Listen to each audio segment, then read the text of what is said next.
Hello friends. तो ये जो वीडियो है, इस वीडियो में अपन बात करेंगे आरआरबी पीओ का।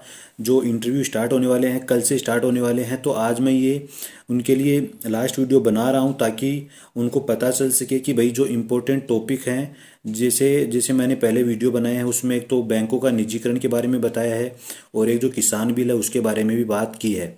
तो आज अपन बात करने वाले हैं एक एक टॉपिक और रह गया था। जो मेन टॉपिक था वो था बजट।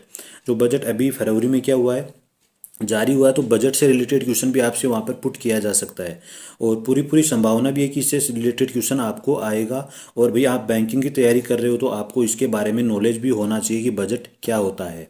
तो ठीक है, देखिए शुरू करते हैं। तो बात करते हैं बजट की।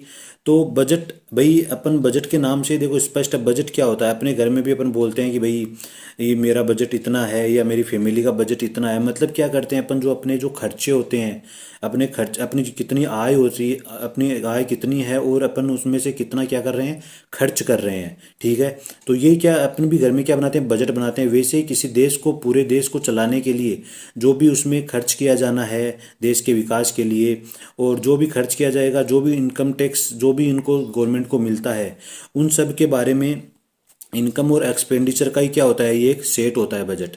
ठीक है। अब देखिए बात करते हैं कि बजट के बारे में। तो बजट, अब बजट होता है क्या है, अगर सिंपली अगर इसकी जो डेफिनेशन देखा जाए तो वो होता है कि a financial statement of expenditure and income. मतलब एक ऐसा वित्तीय विवरण है जिसमें क्या क्या दिखाया जाता है, जो आपकी इनकम है और जो आपके खर्चे हैं उनको क्या किया जाता है, शो किया जाता है। तो देखो इसको समझने के लिए हम ऐसे समझते हैं भाई। जैसे पहले बात कर लेता हूँ कि बजट आता कब है। तो बजट कब आता है, बजट पहले तो जो बजट आता था वो फरवरी के लास्ट में जारी किया जाता। तो फेब मंथ है उसके लास्ट में जारी किया जाता था। लेकिन अभी कब से जारी किया जाता है, अब किया जाता है 1 फरवरी को ही इसको लॉन्च कर दिया जाता है। ठीक है।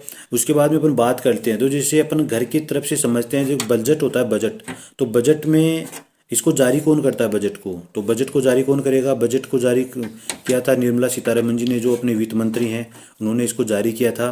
ठीक है। और आपसे एक क्वेश्चन भी पूछा जा सकता है, भी एग्जाम के लिए भी इम्पोर्टेंट है और आप बता भी सकते हो कि इकोनॉमिक अफेयर्स एंड जो फाइनेंशियल सेक्रेटरी हैं इंडिया के, वो कौन है। तो वो है श्री तरुण बजाज, ये आप ध्यान रखेंगे।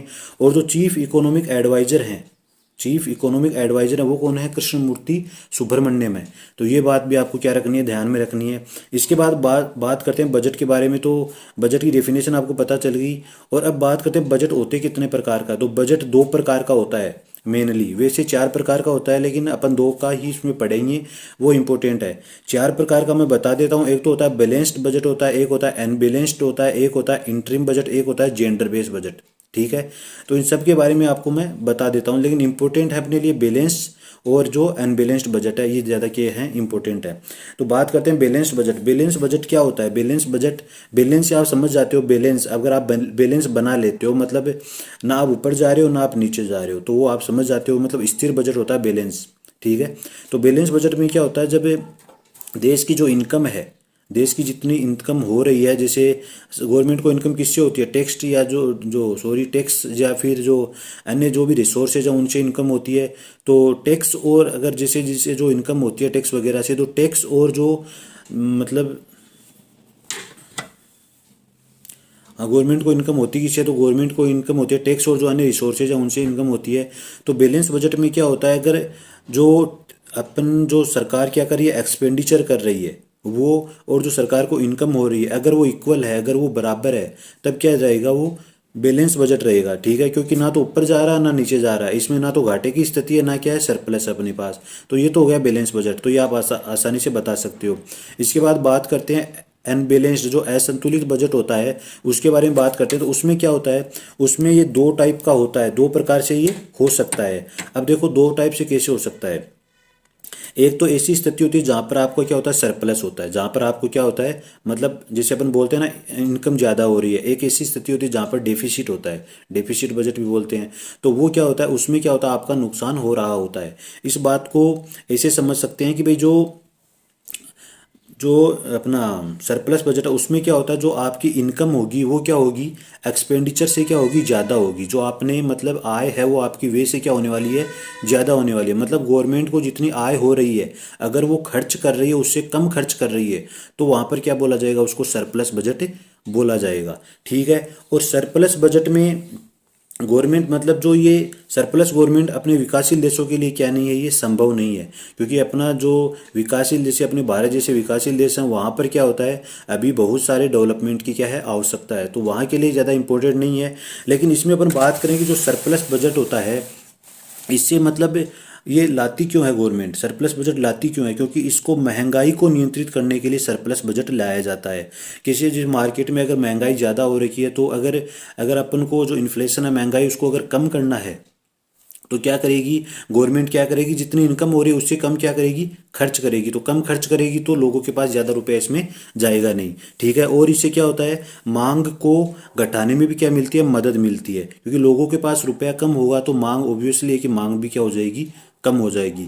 ठीक है, ये आपको समझ में आ गया होगा। उसके बाद में बात करते हैं जो डेफिसिट वाला है, उसमें क्या होता है, डेफिसिट में क्या होता है, जैसा मैंने आपको बताया कि डेफिसिट बजट में जो आपके जो एक्सपेंडिचर है वो इनकम से क्या होते हैं, ज़्यादा होते हैं। मतलब जो आपके खर्चे हैं वो आय से क्या होंगे, ज़्यादा होंगे। तो ऐसी अपन जैसे भारत जैसे विकासशील देश के लिए बात करें तो ये जो डेफिसिट वाला है बजट, ये क्या है, इम्पोर्टेंट बजट है। क्योंकि किसी देश के किसी देश के विकास को बढ़ाने के लिए ये बजट क्या है, इम्पोर्टेंट है। और देखा जाए तो अपने देश में भी यही बजट आता है हर बार। क्योंकि जो इनकम होती है वो कम होती है और जो खर्चे किए जाते हैं वो ज़्यादा किए जाते हैं। क्योंकि हम विकासशील देशों में डेवलपमेंट की क्या होती है, बहुत ज़्यादा ज़रूरत होती है। बहुत सारे ऐसे क्षेत्र हैं जैसे कृषि क्षेत्र हो गया, एजुकेशन हो गया, हाउसिंग हो गया, और भी आपके जो इंफ्रास्ट्रक्चर हो गया, अभी आप देख रहे हो इनका डेवलपमेंट चल रहा है। तो इनमें अपन को ज़्यादा, सरकार को ज़्यादा खर्चा करने क्या है, ज़रूरत है। ठीक है। तो इस बजट का मतलब फ़ायदा क्या क्या है इससे। ठीक है। तो इनकम से आपको ये तो पता चल गया कि भाई इससे क्या होता है, भाई आपका एक्सपेंडिचर ज़्यादा होता है। इसमें फ़ायदे क्या हैं, जो भारत जैसा विकासशील देश है उनके लिए क्या है, एक तो इम्पोर्टेंट है। ठीक है, विकास करने के लिए। एक जब आर्थिक सुस्ती का दौर चल रहा होता है, ठीक है, उस दौर में रोजगार बढ़ाने में क्या है, ये मददगार है। क्योंकि भाई आप अगर इन्वेस्ट करते हैं, अगर आप जैसे गवर्नमेंट अलग अलग स्कीम्स में क्या करती है, इन्वेस्ट करती है, अलग अलग उनके लिए फंड लेकर आती है बजट में। जैसे स्वच्छ भारत मिशन हो गया, आत्मनिर्भर भारत हो गया, एमएसएमई क्षेत्र के लिए किया है, या बैंकों के लिए जो रिकैपिटलाइजेशन किया जाता है। तो उसमें मतलब ये जो अलग अलग फंड जुटाए जाते हैं, अलग अलग एग्रीकल्चर के लिए हो गया, तो उसमें क्या जैसे पैसा जाता है तो वहाँ पर क्या होता है, रोजगार बढ़ता है। क्योंकि अगर जैसे जैसे इंफ्रास्ट्रक्चर हो गया, वहाँ पर अगर काम चलेगा तो श्योर है रोजगार भी लोगों को ज़्यादा मिलेगा। तो रोजगार मिलेगा तो लोगों के पास क्या जाएगा, पैसा जाएगा। तो उससे डेवलपमेंट तो होता ही है और रोजगार भी क्या होता है, बढ़ता है। ठीक है। और एक क्या होता है, मांग बढ़ाने में क्या है, ये सहायक है। और मांग को बढ़ाने में और जो आर्थिक विकास है देश का, उसमें भी तेजी लाता है। ये आर्थिक विकास में क्या होती है, तेजी होती है। क्योंकि अगर देश में रोजगार रहेगा तभी तो आर्थिक तेजी आएगी, लोगों के पास क्या होगा, लोगों की आर्थिक स्थिति क्या होगी, सुधरेगी। और मांग बढ़ती है, तो मांग क्यों बढ़ती है भाई, मांग तो अगर आपके पास, आपको रोजगार मिल रहा है, आपके पास पैसे आ रहे हैं, तो आप क्या करोगे, उनको खर्च भी करोगे, नई नई वस्तुएं भी खरीदोगे। ठीक है, हर चीज़ पर आप खर्च करोगे, तो मांग क्या होती है, इससे बढ़ती है। ठीक है। और लेकिन इससे होता क्या है, इसका एक नुकसान भी है। इससे क्या होता है कि ज़्यादा खर्च करती है गवर्नमेंट, मतलब जितनी आय है उससे ज़्यादा क्या करती है, खर्च करती है। तो ये रुपया आता कहाँ से है, तो ये रुपया गवर्नमेंट को क्या करना पड़ता है, उधार लेना पड़ता है। तो जैसे आप देखते हो एडीबी से ले लिया, जो एशिया डेवलपमेंट बैंक है, न्यू डेवलपमेंट बैंक से ले लिया, या विश्व बैंक से ले लिया। आए दिन अपन देखते हैं, नई नई चीज़ें पढ़ते हैं जिसमें कई अलग अलग लोन लिए जाते हैं, कई करोड़ों के, कई हज़ार करोड़ों के लोन लिए जाते हैं। तो वो मतलब जो अपना जो वित्तीय घाटा है उसको पूरा करने के लिए गवर्नमेंट क्या करती है, लोन लेती है। जिसकी वजह से क्या होती है, सरकार पर क्या रहता है, ऋण का बोझ भी इससे बढ़ता है। ठीक है। तो ये सारी इंपॉर्टेंट बातें होगी बजट के बारे में। तो आपसे बजट के बारे में पूछा जाए तो आप इसके बारे में बता सकते हो कि भाई बजट क्या होता है, कितने प्रकार का होता है, इसको लॉन्च कौन करता है, जारी कौन करता है। और बजट में बहुत सारे जो फंड हैं उनकी बात मैं इस वीडियो में नहीं करूंगा। क्योंकि अब देखो, आप वो पढ़ सकते हो, आपके पास सारा डाटा है बजट में को मतलब किस क्षेत्र में कितना विनिवेश किया जाएगा, कितना किस क्षेत्र को रुपया दिए जाएंगे, वो आप पढ़ सकते हो। क्योंकि वीडियो है जो काफ़ी लंबा हो जाएगा, इसलिए मैं आपको इससे ये चीज़ें वहाँ यहाँ पर नहीं बता सकता। लेकिन मैंने आपको जो बजट में क्या क्या चीज़ें होती हैं इंपॉर्टेंट, वो सारी बता दी हैं। और अब मैं बात कर लेता हूँ जो आपका जो इंटरव्यू कल स्टार्ट होने वाले हैं आरआरबी पीओ के। तो उसमें आपको करना क्या है, आप पहले अपने आपने ड्रेस व्रेस सब अच्छे से तैयार कर ली होगी। और आपको अब क्या करना है, रात को अच्छे से सोइए। ठीक है। कल जिनका है पेपर, कल सॉरी जिनका कल इंटरव्यू है उनके उनके लिए बोल रहा हूँ। ठीक है, कल आपको जाना है, सुबह जल्दी पहुँच जाएँ। जैसे आपका 8:30 का रिपोर्टिंग टाइम है तो वहाँ पर 8 बजे आप पहुँच जाएँ। जल्दी पहुँचने का क्या है फ़ायदा, ये ताकि लेट नहीं हो। और वहाँ पर अगर बात करें, आपका इंटरव्यू जो स्टार्ट होगा वो 10 से 10:30 बजे के बीच में स्टार्ट हो जाएगा, क्योंकि आप वहाँ पर जाएंगे तो आपसे और आपके जो सारे डॉक्यूमेंट्स हैं वो साथ ले लें ओरिजिनल, और उनकी 3-3 कॉपी भी क्या करवा लें, जीरोक्स ले लें, 2-3 कॉपी करवा लें, क्योंकि वहाँ पर आपको वरना भागा दौड़ करनी पड़ेगी।